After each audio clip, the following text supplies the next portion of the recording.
The generation ship Horizon's Edge left Earth in the year 2187 with 12,000 souls aboard. It was humanity's greatest achievement and its boldest dream. The ship carried farmers and scientists, engineers and doctors, teachers and children. They were going to build a new home among the stars. But something went wrong during the journey. A navigation error sent the ship spinning through a wormhole that should not have existed. When the crew regained control, they found themselves in a place no human had ever seen. The stars were different. The constellations were wrong. They had traveled not just across space, but across galaxies. They were in Andromeda, millions of light years from home, with no way to return. Commander Daniel Porter stood on the bridge of the Horizon's Edge and looked at the unfamiliar stars. He was 53 years old, a veteran of 3 deep space missions, and he had never felt so lost. His crew looked to him for answers, but he had none. The communication arrays were useless at this distance. No signal they sent would reach Earth for millions of years. They were alone in ways that no human had ever been alone. Chief Engineer Lisa was the first to speak. She was a practical woman with gray hair and steady hands. She had spent 30 years building ships, and she was not going to let this one become a tomb. She told Commander Porter that they needed to find a planet. They needed to land. They needed to survive. The ship had enough supplies for perhaps 2 more years if they rationed carefully. After that, they would starve in the void between stars. The crew worked day and night scanning the nearby systems. On the 14th day, they found what they were looking for. A yellow star with 7 planets orbited peacefully in the darkness. 3 of those planets showed signs of liquid water and breathable atmospheres. It was more than they had dared to hope for. Commander Porter ordered the ship to change course. They named the star Haven because that was what they desperately needed it to be. Dr. Lisa's husband was the head of the agricultural division. He was a quiet man who preferred plants to people, but he understood what was at stake. As the ship approached the Haven system, he began preparing seeds and soil samples.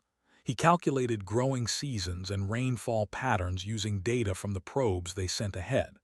By the time they reached orbit around the first habitable planet, he had a complete farming plan ready.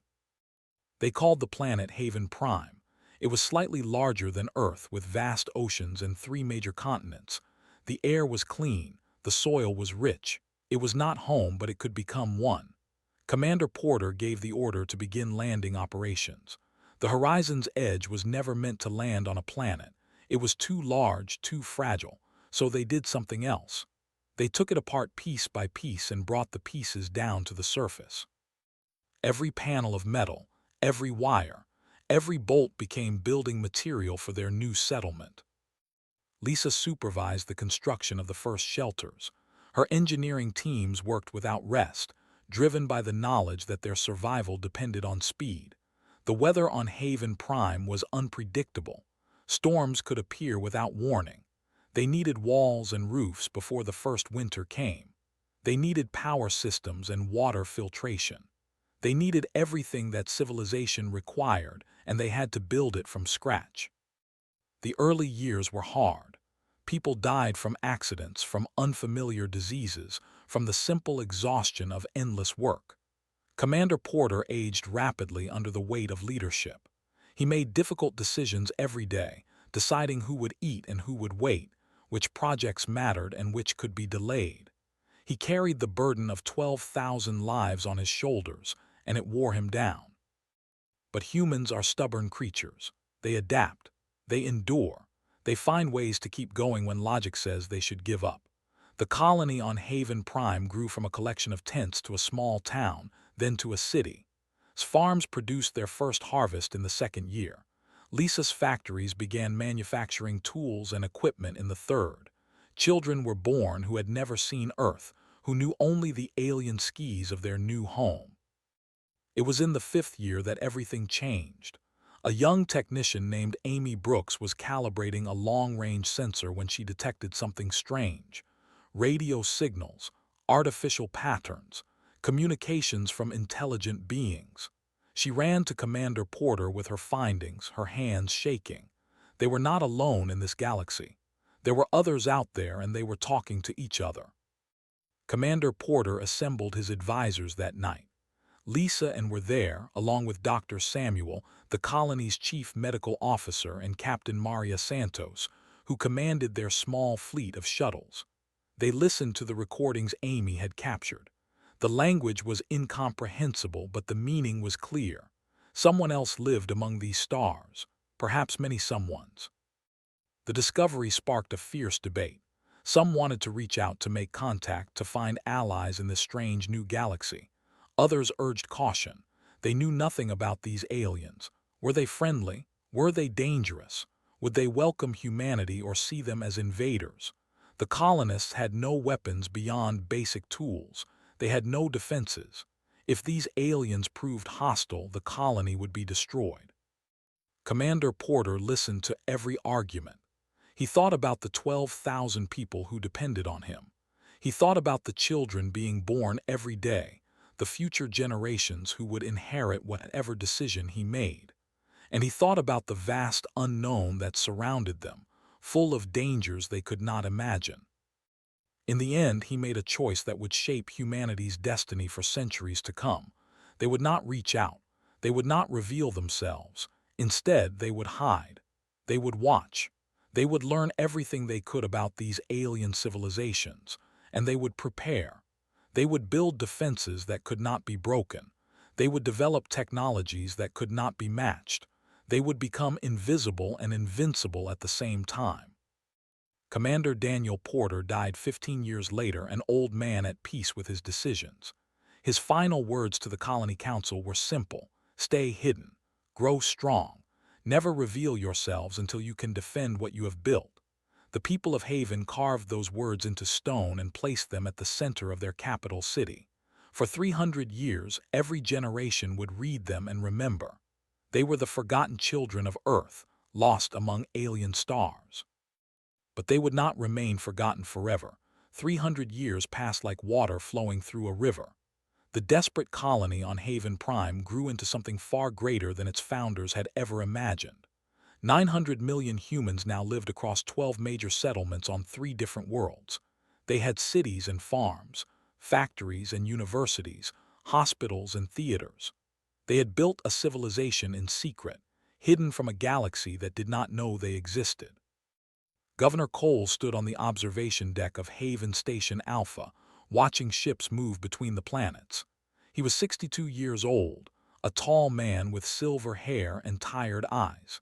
He had served as governor for 15 years, and every one of those years had been spent preparing for a day he hoped would never come. The day when someone would finally find them. His chief advisor, Dr. Torres, walked up beside him with a data tablet in her hand. She was younger than, with dark hair and sharp intelligence in her eyes. She had dedicated her entire career to studying the alien civilizations that surrounded Haven. She knew their languages, their customs, their histories, and most importantly, their military capabilities. The news she brought was not good. The Empire had been expanding aggressively for the past decade. They had conquered 2 more star systems in the Outer Rim, crushing the native species with brutal efficiency. The Collective was retreating. The Consortium was paying tribute to avoid destruction. At this rate, they would control nearly half of the galactic arm within another 10 years. Listened without interrupting. He had heard similar reports many times before. The galaxy beyond Haven was a violent place, filled with empires that rose and fell through conquest and war. They were simply the latest in a long line of aggressive powers. They built massive warships and trained elite soldiers. They saw other species as resources to be exploited or obstacles to be removed. And they had no idea that humanity existed. This was Haven's greatest advantage. While the alien empires fought openly for territory, humans had spent 3 centuries perfecting the art of invisibility. Their ships could travel through contested space without being detected. Their listening posts captured every transmission, every communication, every secret that passed through the void. Their scientists studied alien technology and improved it in ways the original inventors could never have conceived. Admiral Chris was the commander of Haven's defense fleet. He was a stocky man in his 60s, with a weathered face and hands that had piloted combat ships since he was 20 years old. His family had served in the fleet for 5 generations, starting with his ancestor, who had been a shuttle pilot on the original Horizon's Edge. Chris had spent 40 years preparing for war against enemies who did not know he existed. His fleet consisted of 600 vessels, ranging from small patrol craft to massive battleships. Every one of them was hidden, stationed in hollowed-out asteroids throughout the system. They ran silent, their engines cold, their crews waiting with endless patience. The ships carried weapons that no alien power had ever seen, technologies developed in complete secrecy over 300 years of research. Chris often said that the question was not whether they would be discovered. The question was whether they would be ready when it happened. He believed they were. He had trained his crews for every possible scenario. They had run thousands of simulations against simulated alien fleets. They knew how they fought, how they defended, how they negotiated. They were ready for anything. His daughter, Lieutenant Commander, commanded the reconnaissance division. She was 34 years old, with her father's determination and her mother's quick thinking. Her job was to send cloaked probes deep into alien territory, gathering intelligence that kept Haven one step ahead of the galactic powers. She had mapped trade routes and military installations across 100 star systems. She knew where every alien fleet was stationed at any given moment. It was who first detected the approaching threat. She was reviewing sensor data in her office when she noticed something unusual. A survey fleet had changed course. 12 ships, including 4 heavy cruisers and 6 destroyers, were now heading directly toward the Haven system. Their projected course would bring them to the outer planets in 6 days. Felt her heart stop for a moment. This was it. This was the moment that every generation had feared for 300 years. She checked the data 3 times to make sure there was no mistake. There was none. They were coming. She went to her father immediately. Admiral listened to her report with a calm expression that hid the storm of thoughts in his mind. 12 ships was not an invasion force. It was a survey mission, probably mapping unexplored systems for future colonization. They were not expecting to find anything, but they would find Haven, and when they did, everything would change. Within hours, Governor Cole had convened the Emergency Council. The leaders of Haven gathered in a secure chamber deep within the station. Admiral presented the tactical situation. Dr. Torres provided analysis of behavior patterns, shared everything her probes had gathered about the approaching fleet. The council debated their options with quiet intensity. They could evacuate, abandoning Haven and searching for another hidden system, but moving 900 million people would take years, not days. They could hide, powering down their stations and hopping the would pass by without noticing, but the orbital infrastructure was too large to conceal completely. Or they could reveal themselves. This was the option that Commander Porter had warned against 3 centuries ago. Stay hidden, he had said. Never reveal yourselves until you can defend what you have built. But the council members looked at what they had built. 600 warships with weapons beyond alien comprehension. 40 orbital defense stations with targeting systems that could track a ship across a star system. A population that had trained for this moment since birth. Perhaps the time had finally come. Ben was the oldest member of the council. He was 93 years old and had served as director of colonial history for 4 decades. His voice trembled slightly when he spoke, but his words carried weight. He reminded the council that Commander Porter had not said to hide forever. He had said to stay hidden until they could defend themselves. Looking at their fleet, their defenses, their technology, Ben asked a simple question. Were they not ready now? The council voted. The decision was unanimous. After 300 years of silence, humanity would finally announce its presence to the galaxy. But they would not do so as refugees or supplicants. They would do so as a power that could not be ignored. Admiral began issuing orders. The fleet would emerge from hiding. The defense platforms would power up, and when they arrived, they would find something they had never expected. They would find humanity waiting for them. Fleet commander of the Empire was bored. He had spent 30 years in the Imperial Navy, rising from a common soldier to command of his own survey fleet. He had fought in a dozen wars and conquered 3-star systems for the glory of the Empire. Now he was reduced to mapping empty space, cataloging dead rocks that orbited forgotten stars. It was work for junior officers, not a decorated commander. His fleet of 12 ships had been traveling for months, jumping from system to system, finding nothing of value. The outer rim was a wasteland of useless planets and barren asteroids, had submitted 17 reports recommending that the Empire abandon this region entirely. Each report had been ignored. The High Council wanted every corner of the galaxy mapped and claimed, whether it held value or not. The navigation officer announced their approach to the next system on their survey list. It was a yellow star with 7 planets, unremarkable in every way. Barely glanced at the data screen. He expected to find the same thing they always found: empty worlds, dead silence, another waste of time. The fleet emerged from faster-than-light travel at the edge of the system. For a moment, everything seemed normal. The yellow star burned steadily in the distance. The planets orbited in their ancient paths, was about to order the standard survey protocols when his tactical officer made a strange sound. The officer's screens were filled with warnings, contacts appearing everywhere, ships materializing out of empty space, hundreds of them, then hundreds more. They surrounded the fleet in a perfect sphere, weapons systems powered and ready, stared at the display in disbelief. His 12 ships were enclosed by at least 600 enemy vessels. Then the orbital stations lit up.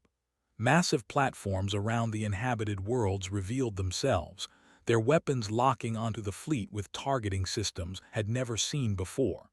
Defense satellites activated across the system. Weapons platforms emerged from asteroids. The entire star system transformed from empty space into a fortress of impossible proportions. A message arrived on the communication channel. It was broadcast in perfect, without accent or error. The voice was calm and measured, carrying no fear whatsoever. It said that they had entered the Haven system. It said that the speakers were humanity, a species that had been watching the Empire for 300 years.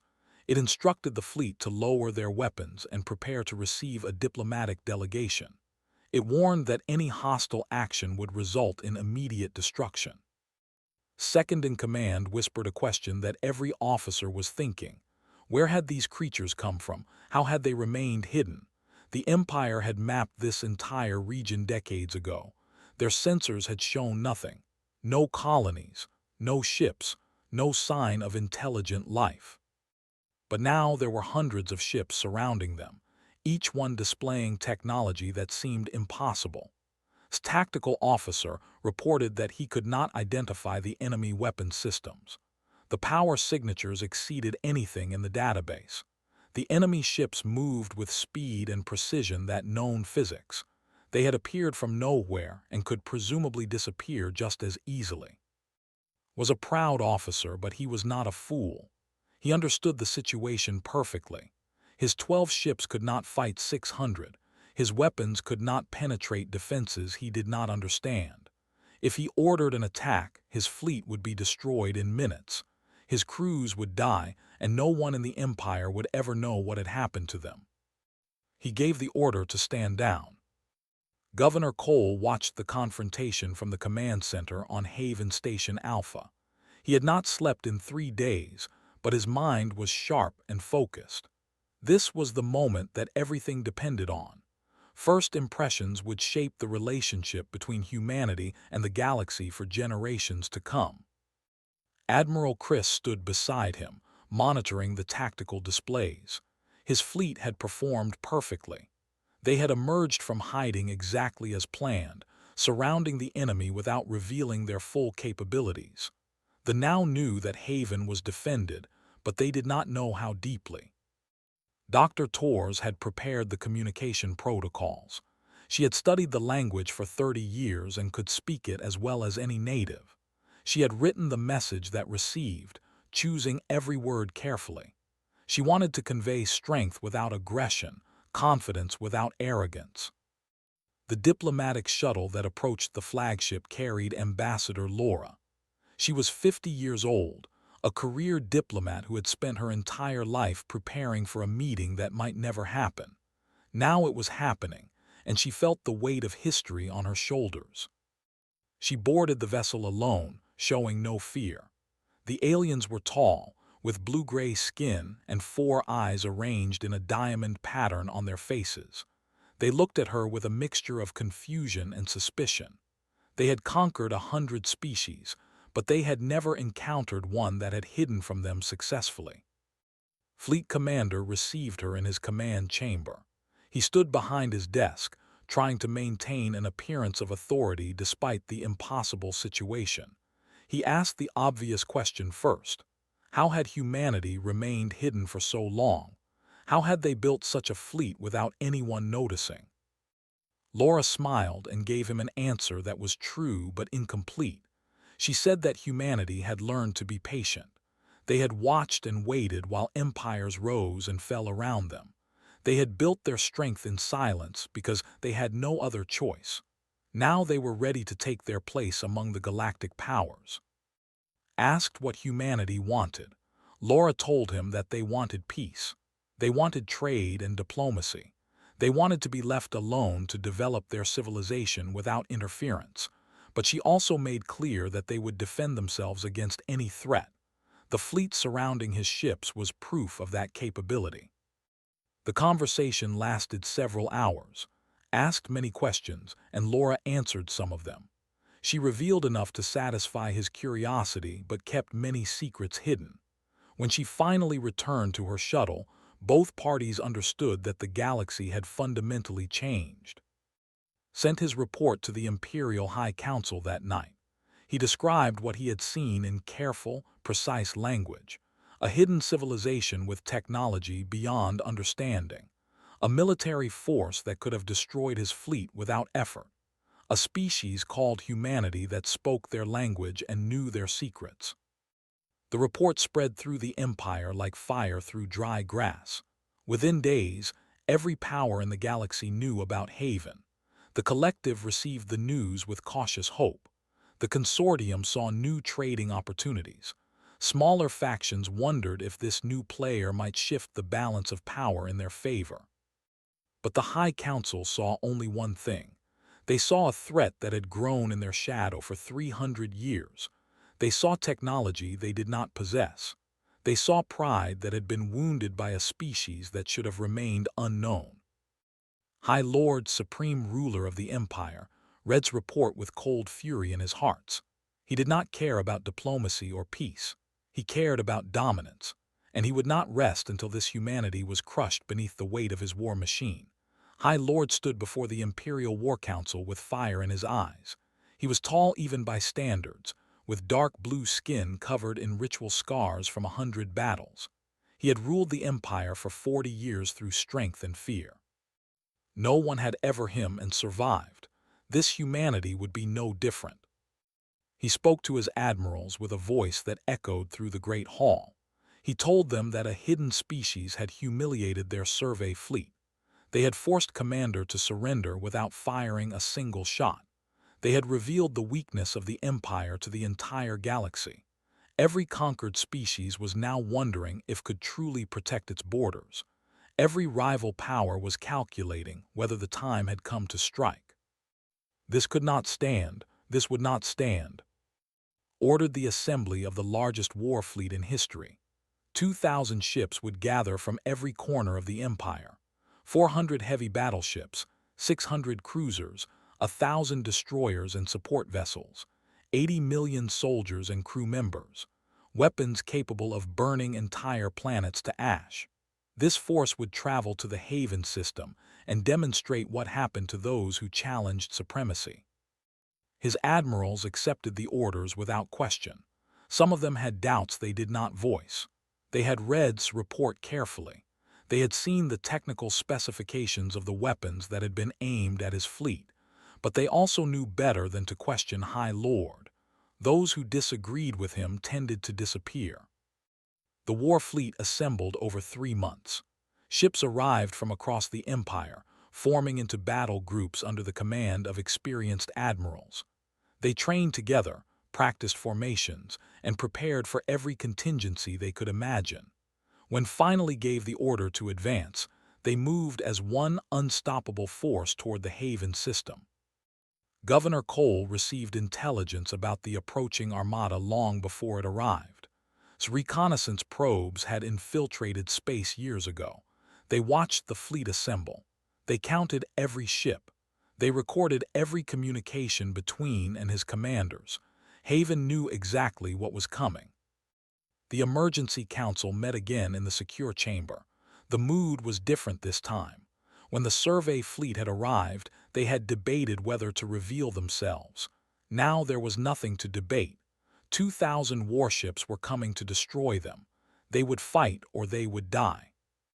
Admiral Chris presented the battle plan he had developed over 40 years. Haven's fleet was outnumbered more than 3-1, but numbers were not everything. Their ships were faster. Their weapons were more powerful. Their crews had trained for exactly this scenario, and they had something they did not expect. Dr. Mitchell was the chief physicist of Haven's research division. He had spent his career developing technologies that should not have been possible. Phase cloaking that could make ships invisible to any sensor.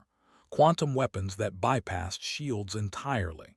Propulsion systems that allowed instantaneous repositioning during combat. These technologies had never been tested against a real enemy. Now they would face the ultimate trial.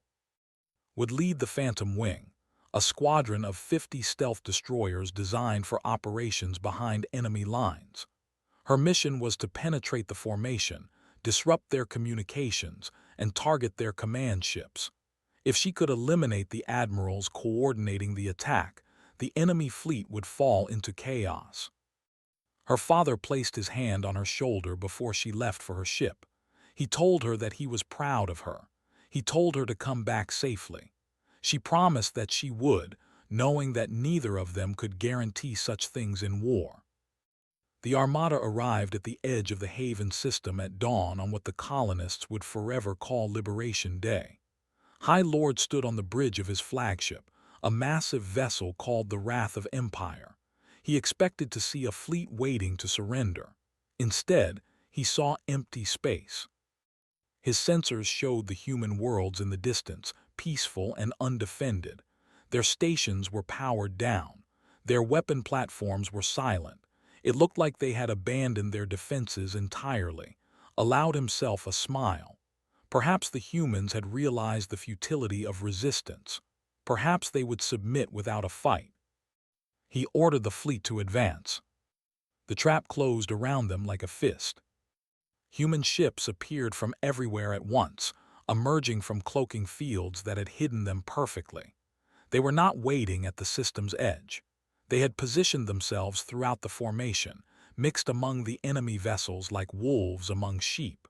When they revealed themselves, they were already at point-blank range. The first wave of quantum torpedoes struck without warning. Shields, designed to stop conventional weapons, provided no protection. Ships exploded in chains of blue fire. Battleships that had conquered star systems were torn apart in seconds. The formation shattered as captains desperately tried to identify enemies that seemed to be everywhere. Admiral commanded the battle from Haven Station Alpha, watching the tactical display with cold precision. His fleet was performing exactly as trained. They struck hard, then disappeared, then struck again from a different angle. They could not target what they could not see. Their weapons fired into empty space while human ships destroyed them at will. And her Phantom Wing penetrated deep into the enemy formation. Her ships moved like ghosts, invisible and deadly. She identified the flagship by its communication signals and led her squadron directly toward it. The Wrath of Empire was surrounded by escort vessels, but they could not protect against what they could not detect. High Lord realized too late that he had led his fleet into a slaughter. His admirals were dying one by one as their ships were targeted with impossible precision. His communications were jammed.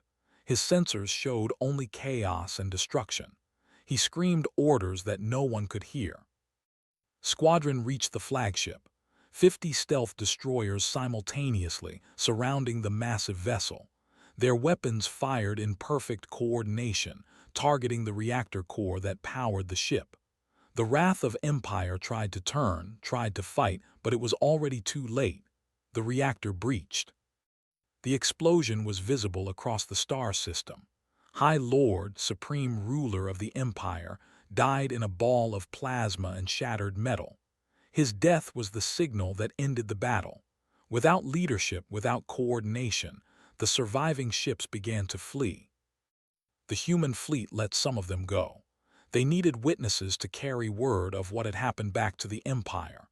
They needed the galaxy to know that Haven could not be conquered. The Battle of Haven lasted 6 hours. When it was over, 1,800 ships had been destroyed. 140 more had been captured with their crews. 400,000 enemy soldiers were dead or prisoners of war. The greatest military force ever assembled by the Empire had been reduced to scattered wreckage drifting through space. Human losses were minimal. 47 ships damaged, only 3 destroyed. 216 personnel killed in action. Every one of those names would be carved in stone and remembered for generations. Governor Cole addressed the colony that night.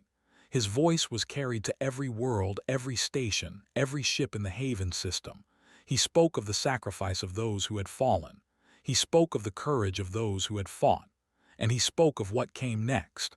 They had won a great victory, but the war was not over. The Empire would not forgive this defeat. Other powers would watch to see what humanity did with its sudden strength. The galaxy had changed forever. A hidden human colony had revealed itself and shattered the most powerful military force in known space. The question now was what kind of future they would build from the ashes of this victory. The news of the Battle of Haven spread across the galaxy like a shockwave. Every species, every faction, every power received reports of what had happened. A hidden civilization had emerged from nowhere and destroyed the greatest military force the Empire had ever assembled. 2,000 ships reduced to wreckage by a fleet one-third its size. High Lord killed on his own flagship. The invincible Empire humiliated in ways that seemed impossible. The reactions varied across different worlds. The collective received the news with quiet hope. They had suffered under aggression for centuries, forced to retreat from system after system, watching their territory shrink with each passing year. Now the enemy that had terrorized them was weakened beyond recovery. Some leaders wept openly when they heard the details of the battle. The consortium saw opportunity where others saw chaos. They were merchants and traders, always looking for new markets and new partners. This humanity clearly possessed technology beyond anything currently available. Trade agreements with Haven could make fortunes beyond imagination. Consortium representatives began preparing diplomatic missions before the battle debris had even cooled. But it was the subject species of the Empire who reacted most dramatically. For generations, they had been conquered, exploited, and oppressed. They had no armies to fight back, no weapons to resist. They had accepted their fate because there seemed to be no alternative. Now they saw an alternative. If humanity could defeat the Empire, perhaps the Empire could be defeated entirely. Rebellions erupted across territory. Species that had been obedient for centuries suddenly found their courage. They sabotaged factories and disrupted supply lines. They refused to work in the mines and shipyards that powered the imperial war machine. The military, already devastated by the Battle of Haven, could not respond to threats on so many fronts. The Empire began to fracture. Governor Cole watched these developments with careful attention. He understood that Haven stood at a crossroads. They could retreat back into isolation, hoping that the galaxy would forget them. They could become conquerors themselves, using their superior technology to build an empire of their own, or they could try something that had never been accomplished in galactic history. They could try to build peace. He called a special session of the Colonial Council to discuss humanity's path forward. The debate lasted for 3 days. Some argued for isolation. They had survived by hiding, and they should continue to hide. Others wanted expansion. Why settle for one star system when they could control 100? The galaxy respected strength, and Haven had proven its strength beyond any doubt. But a third faction emerged, led by Ambassador Laura and supported by Dr. Tors. They argued that conquest would make humanity no better than They argued that isolation was no longer possible in a galaxy that now knew they existed. The only real choice was engagement, not as conquerors but as partners, not as rulers but as leaders. Laura spoke passionately about her conversations with Fleet Commander during the first contact. She had seen something in his eyes beyond fear.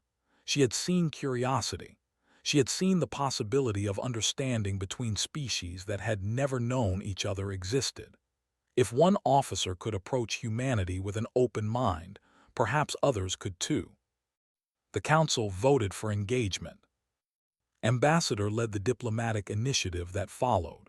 She traveled to space first, meeting with their High Council in a chamber that had not welcomed outsiders in living memory. She offered friendship and mutual defense. She offered to share technologies that could protect their worlds from future aggression.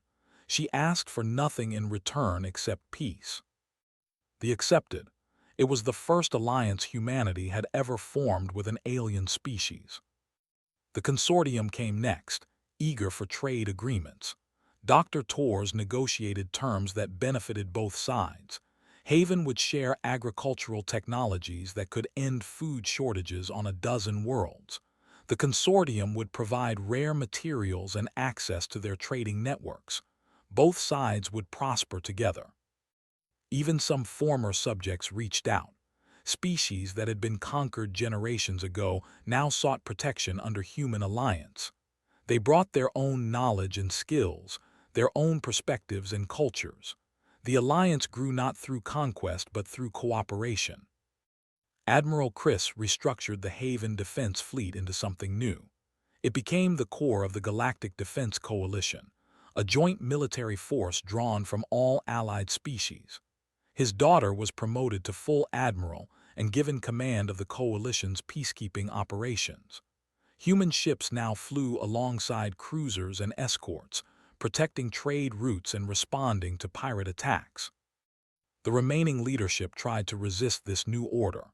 They launched several counterattacks against coalition territory, hoping to prove that the Empire was still a threat to be feared. Each attack was defeated. Each defeat weakened them further. Within 5 years, the Empire had collapsed entirely, breaking into dozens of independent factions that were too busy fighting each other to threaten anyone else. Laura proposed the creation of a formal governing body for the growing alliance. She called it the Galactic Cooperative. Every member species would have equal representation. Decisions would be made through consensus rather than force. Disputes would be resolved through negotiation rather than war. It was an idealistic vision, and many doubted it could work. But it did work.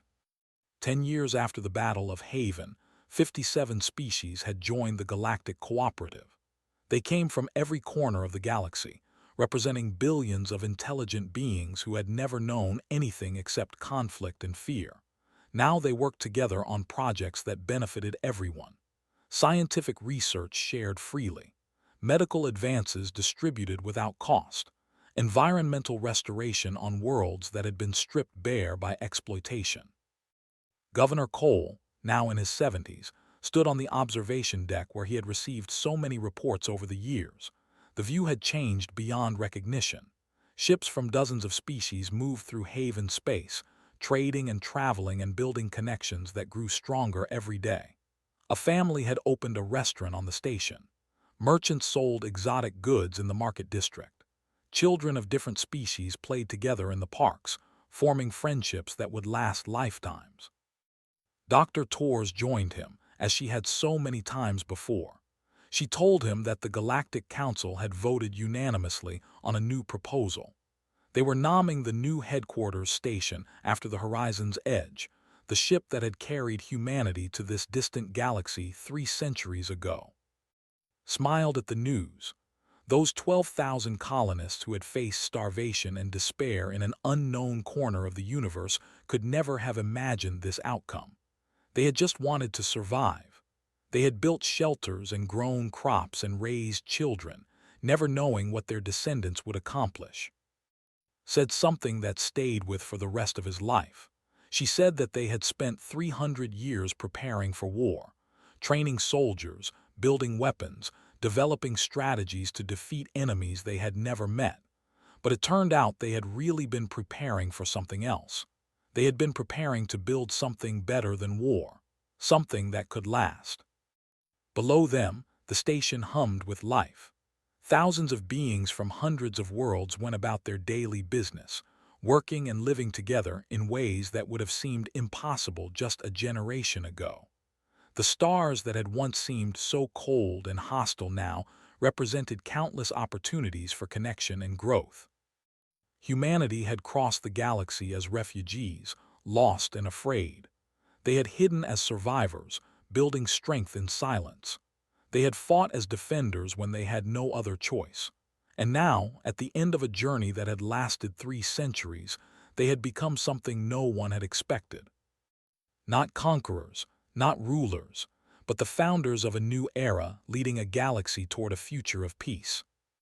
Commander Daniel Porter's words still stood carved in stone at the center of the capital city. Stay hidden. Grow strong. Never reveal yourselves until you can defend what you have built. His descendants had followed those words faithfully, and when they finally revealed themselves, they had not just defended what they built. They had shown the galaxy what humanity could truly become. The hidden colony that had stunned the alien galaxy was hidden no longer, and the galaxy would never be the same again.